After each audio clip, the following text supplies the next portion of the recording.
Hey, what's going on, guys? Welcome back to Hands On channel. I'm going to get right into some pretty bad news about the supply chain.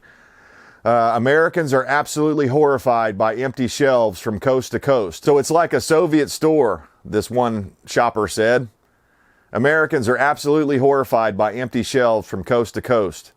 This was by Patriot Rising on January 12th, 2022. Even the Washington Post is admitting that social media is swamped with pictures of empty grocery shelves.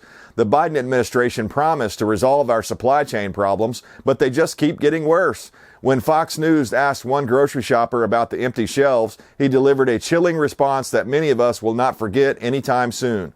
It's like a Soviet store during 1981. It's horrible. And they showed this guy. There was just, nothing in this store. So this guy, Larry, another DC shopper, he told Fox News, whatever it is, I know they need to hurry up and get this straightened out because people will be starving. It's going to get rough if it keeps continuing like that. Multiple shoppers rattled off a litany of groceries that they couldn't find, ranging from milk to beverages to produce. Everything, meat, egg, dairy, certain breads were out. Most vegetables, it was all the fresh items, one man said as he left a giant grocery store. So anything fresh, that's, all your fresh fruits and vegetables, things like that, eggs, dairy, things like that were all gone. Breads. So that's maybe giving you guys an indication. If this hasn't happened in your area yet, it could happen. That's why I'm making this video. It's not to cause a panic. It's to cause you to go out and get prepared, not be scared. So remember what this guy said. Everything in this DC store, from meat, egg, dairy, and certain breads were out. Most vegetables, it was all the fresh items, he said. So I read that twice because it's very important. Those are the things that go first. It doesn't mean they're the only things you should stock up on, but those are the things, the fresh items that are probably delivered, every 3 days or whatever, those kinds of things, milks and things like that. All of anything that has to do with dairy, cheeses, all that stuff that goes along with that. So, we're talking about major sections of the store just being completely empty. What are you going to do when you go into the store next week, let's say, and that happens in your local store? Are you already prepared? I hope so.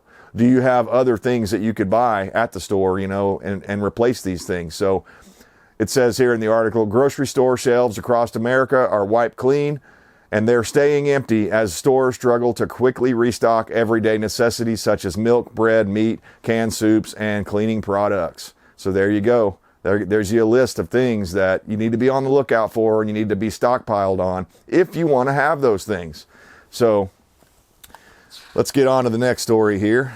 China's COVID-19 flare-ups and lockdowns are disrupting port and chip factory operations, hitting the supply chain again. So if you remember, just last summer, we had all of these cars that couldn't be produced, all the automakers, lots of different things in heavy equipment industries. Anything that has to do with a machine that has a modern day computer chip in it has basically been stalled out because of lack of these chips, right? So it says here, one of the bullet points, the COVID outbreaks in China came on the back of signs that the global supply chain crisis was easing. Samsung and Micron warned that the lockdown in the city of Jiaying could affect chip factory operations. A partial lockdown in Ningbo has affected operations in the city's major port. So COVID-19 flare-ups in China are straining supply chains as authorities tighten movement restrictions in various cities and stamp out the virus. The outbreaks come on the back of signs that the global supply chain crisis was easing, throwing a curveball into the situation. Ongoing lockdowns in China are already causing disruptions, Japanese bank Nomura said in a note last week. So there's already problems piling up, and now China's cracking down and locking down. I saw one thing a couple days ago. It was like 5 million people, a city of like 5 million people. They just locked them all down. Basically made them stay inside, locked them in their homes is my understanding of it. So the Chinese, they don't play around because they're communists. They can do whatever the hell they want to their subjects. They're not citizens in the same regard as, they don't have any rights like we have. They don't have a constitution giving them rights and guaranteeing them rights. Of course, many of us don't even understand the Constitution. So many of us in our country don't have it either because we just don't even understand it. And that's why it's being pecked away slowly, death by 1,000 cuts, as the Arabs like to say. So this is a bombshell here, and I don't think anyone is giving it near the attention that it needs to give. So this is a huge deal, and it's sort of related to the supply chain, but it's something you need to be on the lookout for. So there's an Ebola-like hemorrhagic fever virus now spreading in China. The mRNA vaccine technology inventor revealed. So what's his name? Murphy, or I can't remember the guy's name, but the doctor that was on Joe Rogan's show just last week or whatever, he's been causing a lot. He's been getting banned. Malone, Dr. Robert Malone. So he said in December, the Chinese Communist government placed Jian City in northwest Shanxi province under lockdown following reports of hemorrhagic fever cases. So that's kind of hard to say that. According to the Wyong, there had been multiple community transmission chains, including hemorrhagic fever cases in the area.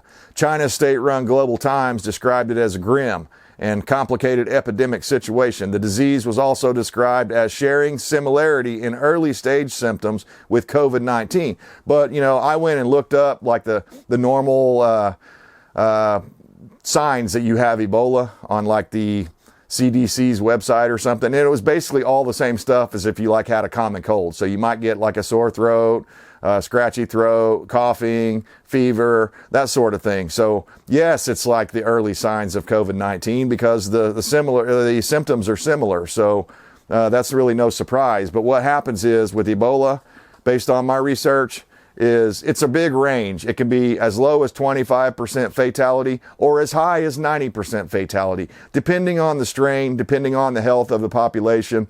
The average is considered 50% fatality. So we're talking about something very, very serious here, very, very deadly. And the Chinese government is acting kind of weird like they did when the C-19 came out in late 2019, right?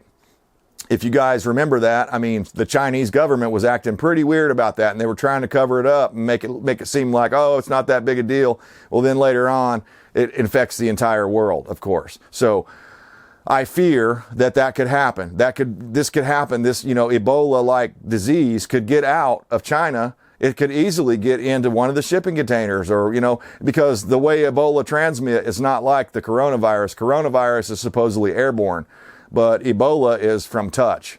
So, and bodily fluid exchange, stuff like that. So that also means having sex and different things like that. But, maybe you pick up a glass and you drink it and they didn't clean off the rim good enough or at the restaurant or whatever. Now you got Ebola. Or you touch somebody that had Ebola, you rub your eye, now you've got Ebola. So it's a little bit different transmission vector quite different than coronavirus. But the point is that the way the Chinese government and these big diseases like this almost always originate in China.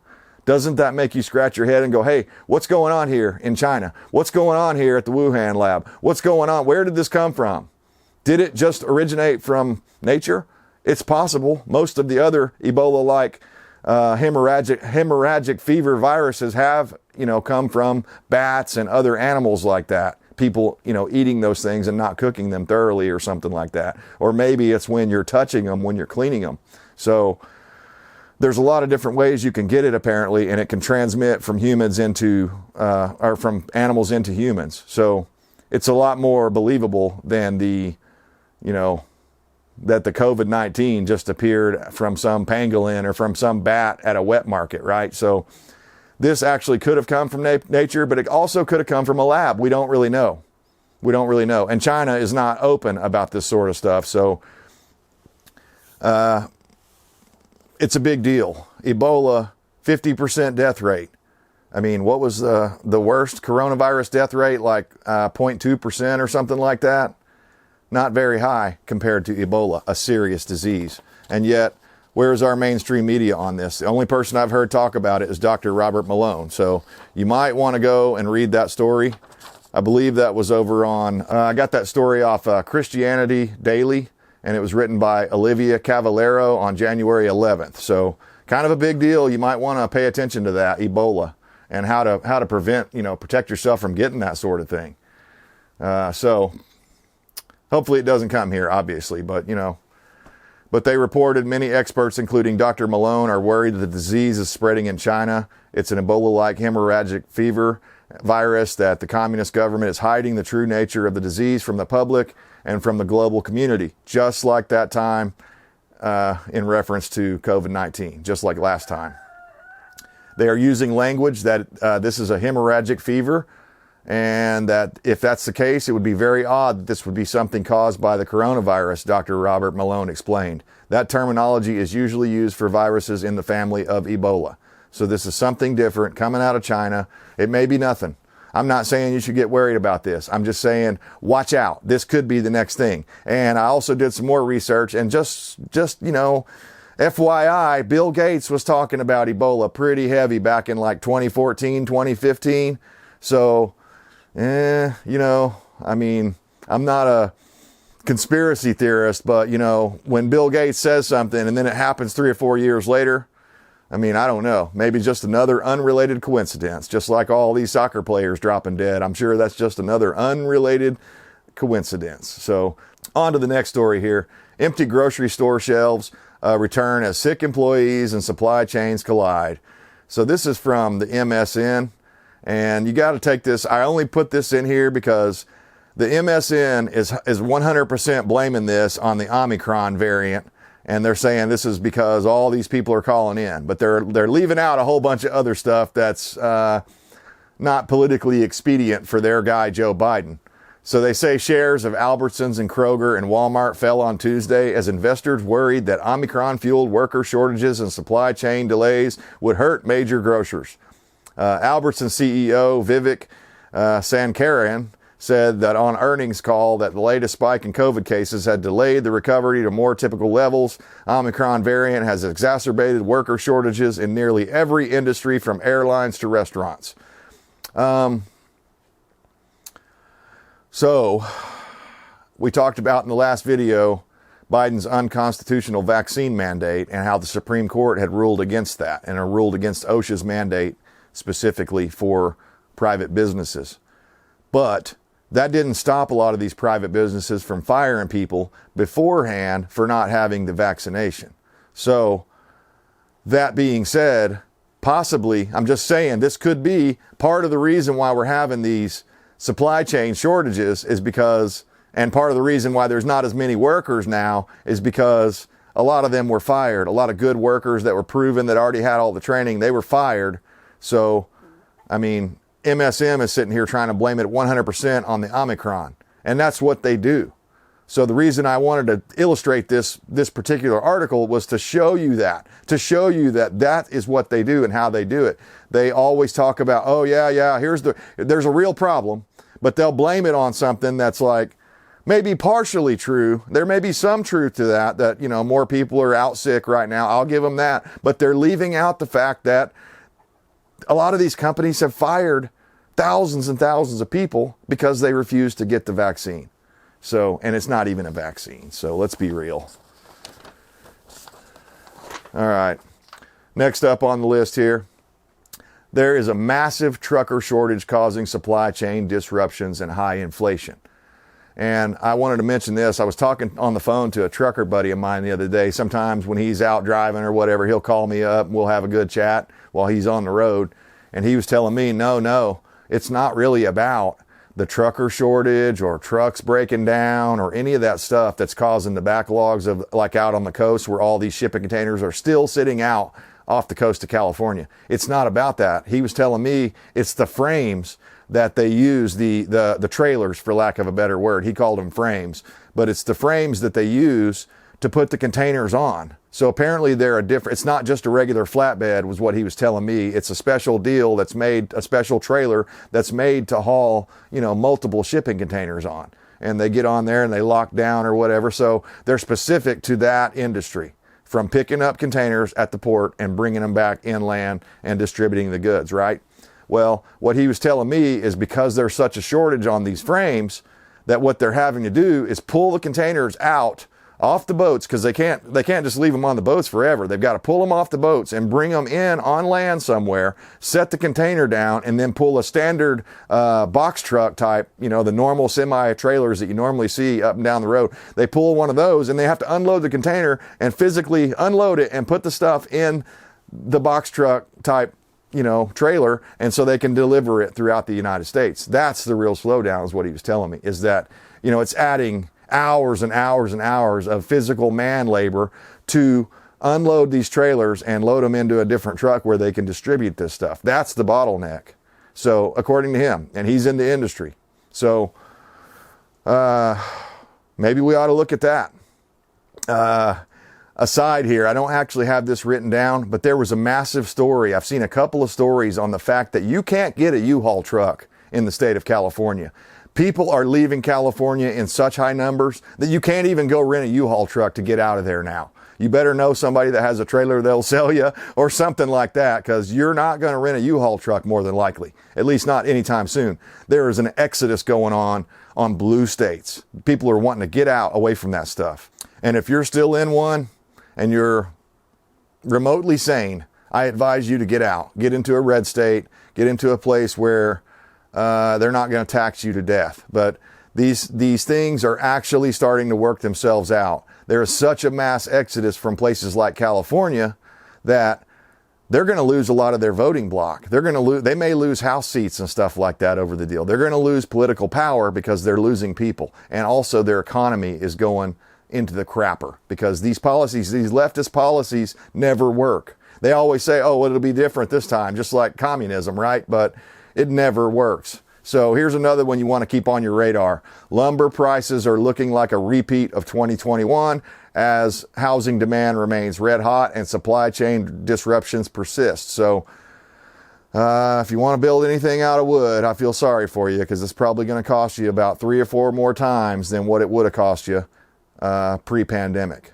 And of course, this was all avoidable. Of course, a lot of this stuff, a lot of the reasons the prices are the way they are is because of the way our system is structured. I heard somebody out in Colorado, they were saying that many of those trees that were killed by the beetle kill and then wildfires came along and hit them, and then, but there's still good wood there, and they're cutting those trees down and milling them up and turning them into wood. But the problem is the American market is so picky that they won't use this wood because it has beetle holes in it. So what are they doing? They're loading it on big barges and sending it to China, where they will use it. And then the Chinese are making things to send back to us and marking them up. They're either cutting out the bad naughty holes, or they're just using them, because there's nothing structurally wrong with them. It's just that the American market is so picky that we automatically give that wood away to China. Not really give it away, we sell it to them, but I'm sure compared to what we're paying per 2x4, you'd probably be shocked if you realized how cheap that stuff is that's going overseas. So they're selling out our resources just because, in the name of Americans are too picky. But I'll be honest, if I had a choice to go and buy a 2x4 for half price that had some knot holes in it and I was just framing up a shed, I wouldn't care. The only time I would care is if it was like boreholes, I meant. The only time I would care about that is if it was like some fine furniture that I was building. But even then, you might be able to use it and make it look nice. So this last story, this is going to affect every single one of us. I don't care which way you voted. I don't care if you stuck the jab in your arm 4 or 5 times or whatever, or you didn't. It doesn't matter. Inflation soars, hitting nearly 40-year high. It hasn't been this bad since Jimmy Carter. This is freaking insane. So, of course, the critics pointed to President Joe Biden's economic policies, particularly the federal debt spending. And I mean, they've been printing it like it's going out of style, Like somebody said earlier, I heard somebody say, if they can just print all the money they want, then what's the point of taxation? Why do they need to tax us? Something to think about. So, last story here. Under President Joe Biden's leadership, the cost of living has increased at the steepest rate in more than 3 decades, said Joel Griffith, economic expert at Heritage Foundation. Given historic government spending and the trillions of additional spending proposed, Americans have good reason to worry about inflation, and higher prices across the board confirm those fears. I mean, I don't have to tell you, go to the store, go to the gas station, go do anything that you normally would have done in 2019 and be prepared to spend, at least I don't know, in some cases, 50, 60% more. You know, like wood, for example, it's probably 100% more or more than that, 150%. So unfreaking believable. And this is what Democrat policies bring. It brings down the house. You can't have it, you know, both ways. You can't have your cake and eat it too, or whatever, as they used to say. You can't just give away free money and just print into oblivion and not expect the inflation to eventually catch up. So a lot of different bad stories that we just went over there, and I don't like to leave you on a bad note. So what can you do about this to combat all of this stuff that's happening? What can you do? Well, the best thing you can do in one word is prep. Prep like there is no tomorrow. Buy things that you're going to need. Learn how to store those things so that they don't go bad on you before you use them up. I mean, that's one of the hardest things about prepping and getting into that whole deal is using your supplies up, you know, fast enough, but having enough on hand that you could make it okay through, you know, maybe a dark winter, as they call it, those kinds of things. So be prepared, guys. Anything could happen with this clown in charge. Keep prepping. You know, have a generator, have some backup batteries for, you know, maybe some solar panels, different things like that. I'm not saying you have to go 100% solar on your house, but have enough that where if the shit did go down, that you'd be able to hook up and charge your basic stuff up, run your freezer, run your refrigerator, those sorts of things, and not starve to death. Because if you want to see real desperation, just look at people that have been starving. That's all you have to do. Look at people that are in a starving state and look how desperate they are all around the world, even here in our own country. When people get to that point where they're starving, they'll do anything. And especially if they've got kids involved and their kids are starving as well. I mean, I just worry, guys, things are going to get way less civil in our civilization if things keep continuing the way they're going under Joe Biden. So we are in the year of the midterms, and I'm hearing a lot of talk about a red wave across the country, and even the independents have basically turned on Biden. I mean, it's the lowest approval rating. I think 15% among independents is what he has, and it's below 33% across the board. And you're trying to tell me he got the most votes in any presidential election in human history? Unbelievable. Keep prepping, guys. If it ain't there yet in your neighborhood or in your local store, it will be. So keep prepping. We'll see you next time.